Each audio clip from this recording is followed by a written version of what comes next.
మాతాజీ ఈ మధ్య కాలంలో ఈ తాంత్రిక శక్తులు, తాంత్రిక పీఠాలు అవి ఎక్కువగా వింటున్నాము. అయితే కొన్ని సినిమాల్లో కూడా మనం చూస్తున్నాం. రీసెంట్‌గా వచ్చిన సినిమా 'థామా' సినిమాలో బేతాళుడు అనే కాన్సెప్ట్ పైన తీశారు.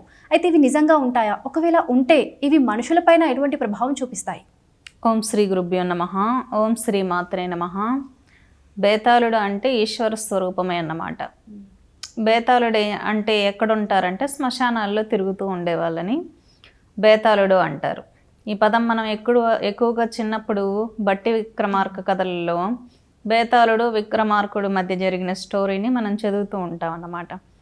ఎక్కువగా ఏంటంటే విక్రమార్కుడు కాళికాదేవి ఉపాసకుడు. ఆయన అమ్మవారిని ఉపాసన చేసి అమ్మవారి దగ్గర నుంచి ఖడ్గం పొందాడనమాట. ఈ సాధనలో భాగంగా ఏంటంటే రాజ్యంలో ఎవరైనా వచ్చి యాచించినప్పుడు వాళ్ళ కోరిక తీర్చాల్సిన బాధ్యత విక్రమార్కుడిది కాబట్టి ఓ తాంత్రికుడు వచ్చి నాకు బేతాళుని పట్టుకొని తీసుకురా అంటే ఆయన ఇంకా ప్రజలు వచ్చి యాచించారు కాబట్టి అది ఆయన బాధ్యత కాబట్టి శ్మశానానికి వెళ్ళి బేతాళుడిని పట్టుకోవాలంటే ఆయన యాస్ట్రల్ ఫామ్ కదా. యాస్ట్రల్ ఫార్మ్ అంటే ఏంటి? Energy body. ఎనర్జీ బాడీ నేను పట్టుకోలేడు కాబట్టి బేతాళుడు ఏదైనా శవాన్ని ఆక్యుపై చేస్తున్నప్పుడు ఆ శవం వచ్చి తలకిందులుగా వేలాడుతూ ఉంటుందన్నమాట ఫారెస్ట్లో. అప్పుడు పట్టి తీసుకొని రాగలడు. కాబట్టి బేతాళుడు ఎప్పుడెప్పుడు శవాన్ని ఆక్యుపై చేస్తాడా అని చెప్పి వెయిట్ చేసి ఇంకా బేతాళుడిని భుజం మీద వేసుకొని వచ్చి తాంత్రికుడికి అప్పగించే లోపల ఎన్నో పరీక్షలు పెడతాడనమాట బేతాళుడు విక్రమార్కుడికి.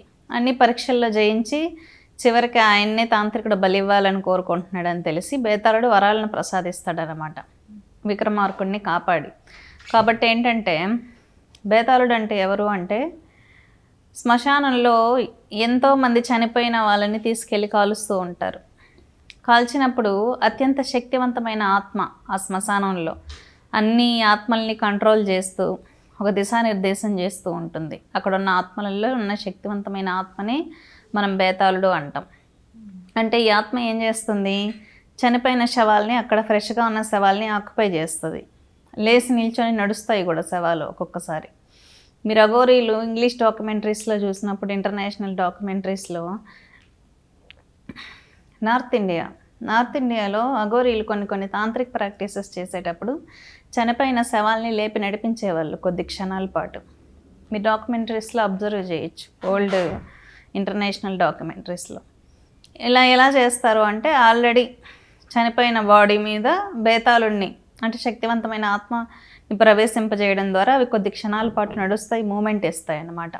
వాటిని బేతాళులు అంటారు. ఈ బేతాళుడు మీకు తామా మూవీలో చూపించింది బేతాళుడిని. అంటే అప్పటికప్పుడు చనిపోయినటువంటి వ్యక్తి తన గుండె ఆగిపోయినప్పుడు ఒక ఆత్మ ఆవహించి ఆ శరీరాన్ని నడిపిస్తూ ఉంటుంది.